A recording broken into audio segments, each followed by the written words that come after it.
we shouldn't just confine it to October. This is something which should be practiced all the year round. They should recognise black achievement. So they should recognise people from different ethnic backgrounds do have the ability to make a positive contribution by virtue of their talent in the workplace. And for me, I wanted the next generation to be able to not have to work as hard as I did, to go and just wake up one day and go, do you know what, I want to be a boxer, and they can just go and do that and not have to think, I want to be a boxer, oh my god, I've got to knock down this door, I've got to get past these barriers, I've got to then get it into the Olympics so it's an actual Olympic sport. It was a huge journey, but I'm so happy I've done that now. The reality of it is black history is all our histories. Black history is British history, black history is American history, black history is the world's history. The Marines have never judged me because of my colour or my skin. They've always judged me on what I do and how I do it, and not my ethnicity or my background as well. And that leadership style, they've always encouraged me to be me. I think for me, it's trying to inspire. We all can inspire in different ways, whether you're the first black men's captain for England, or you're the first Asian woman. People come from all different walks of life, with different morals, with different beliefs, with different thoughts, and actually to have all that on the table when making decisions and coming up with ideas and coming up with plans and processes and procedures to take your company from where it is to where you want to be, has got to be a lot better than having a table of people who come from exactly the same mould.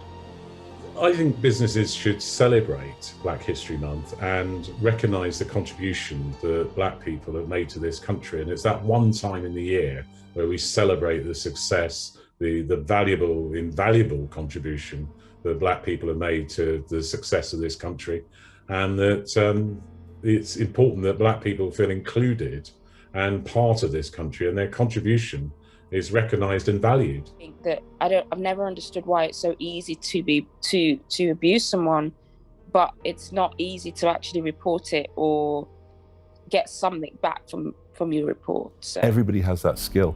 Put them in front of a senior person. Language is vetted. Perspective is vetted. Even how you drink your tea is vetted. We know how to change our behaviour around different types of people. We just don't choose to make the effort around some people. In the windows of many of the houses was the sign, no blacks, no Irish, no dogs. And that was quite legal. So Britain has had to come through that legacy.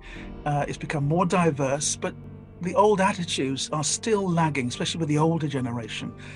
The better educated you are, the more rounder and complete person that you ultimately become, because you can deal with different situations and you can literally be part of anything. Well, there was only one blackface on the television when I played. There was a lad called Clyde Best, and then obviously I came along, Cyril came along, Laurie came along, and it's changed a hell of a lot now. You look up and down the country, there's more black faces playing in football teams. I just think the next stage is management time. I think we've only got 2 or 3 managers. I think it's really important that we're not just looked upon as athletes, but we're looked upon as managers of men.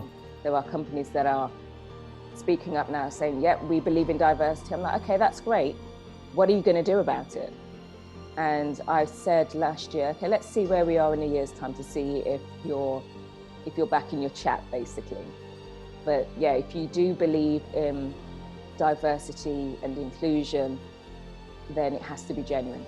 It really does. You can't fake it. It cannot be a buzzword. It doesn't just need to be a black square on social media on one day and then getting a black influencer to front a campaign or getting a black person to talk about statues coming down on the news. It needs to be a top-down approach. I really appreciate the contribution of the winners' generation to the NHS, to manufacturing, to retail, to public life, to all aspects of culture of Britain, basically. Every person who has a dream or a desire has the right and the opportunity to succeed. Academically, young people, particularly young people from minority groups, are performing much better academically than any previous time, and also interestingly than some of their white peers, and that academic performance doesn't often translate into employment. As a black woman and as somebody who's working class, it's good to encourage other people out there to know that this isn't something that they should or could feel excluded from, that not only can you be a part of it, but you should be a part of it. My proudest professional achievement is definitely that of being the first person to represent Jamaica in alpine skiing, and now to begin a legacy of alpine ski races